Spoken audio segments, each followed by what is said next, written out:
Tingnan ko kung ano magagawa ko. Para bang mas motivated ako, mas confident ako, mas magiging confident ako sa next challenge. Sabi nga, lakasan na lang ng loob to. Hopefully, with God's help, makayanan ko itong stand.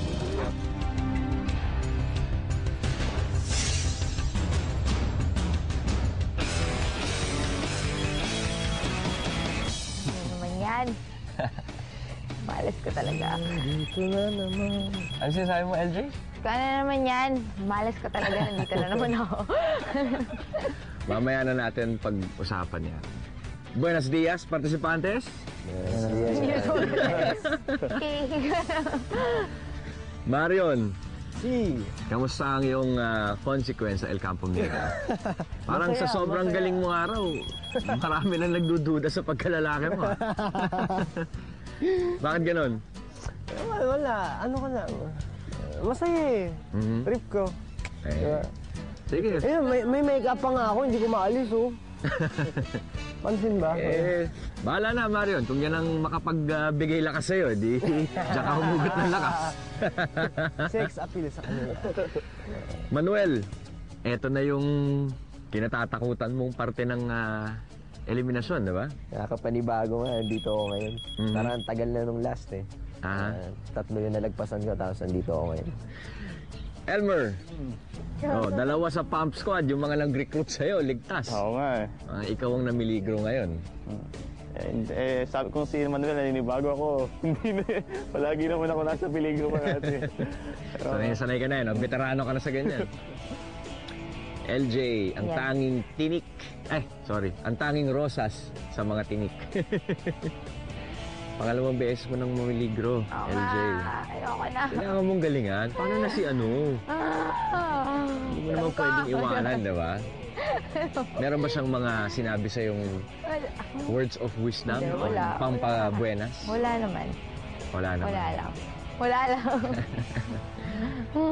Okay. Ayun na. Participantes, itong bahay sa likod ninyo ay isang casa colonial o colonial house. Yan yung mga bahay na, ito siguro mga 130 anyos na to. Nung panahon pa na ang Kastila ang umuokupa sa Argentina. Alam nyo ba kung ba't kulay rosas yan? Bakit? Kaya kulay rosas yan kasi ang pinampinturan ng mga Argentine dati ay pinaghalong kalburo at dugo ng baka. Kasi sa sobrang daming baka dito nun, yun ang pinakamura nilang gagamiting pintura. Kalburo at dugo ng baka. Mukhang baka yan, Ayoko na. Ano ng baka? Huwag kayong mag-alala, participante. Ngayon pa lang sinasabi ko na walang kinalaman sa kalburo at dugo ng baka ang hamon nila. Kinakwento ko lang sa inyo. Kayo naman masyado kayo nervyoso Ito na ang inyong pangalawang hamon sa quinta ronda de eliminasyon.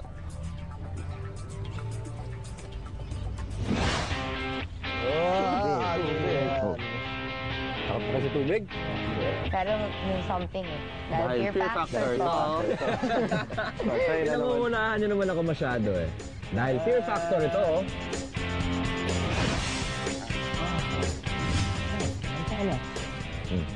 Elmer. Elmer. Kainin nyo na yan. Enjoyin nyo na yan. Bakit kayo? Ano tayo si Cinderella? Nasa si Nacho. Si Nacho na lang. Ano si Nacho? Anong gagawin dito mo? Batuhan na tayo. Pag nakita nyo, di ba, na dalawa ang nasa harap ninyo, malamang Lilipat. lipatan ang laro, di ba? O, ito na. Nacho?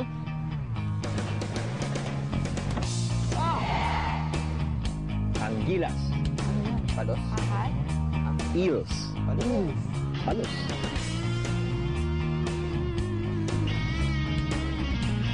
Nacho?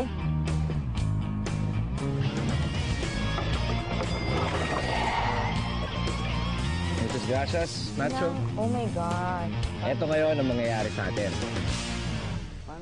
Ang hamon ninyo ay magtatagal ng 5 minuto. Maglilipat kayo ng mansanas mula doon hanggang dito. Nasa diskarte nyo na yan. Kung kasya sa bibig nyo, hihigupin nyo, kakagatin ninyo. Nasa diskarte yan. Ang pinakamaraming mansanas na mailipat dito sa kabila, siya ang mananalo. Tungkol lelat, kailangan ko ba bang sabihin na lalong mamimiligro?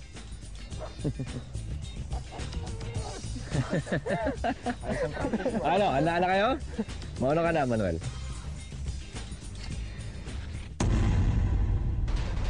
Okay, eto na. May nakalimutan na naman ako. Sandali lang, Manuel. Nacho, por favor.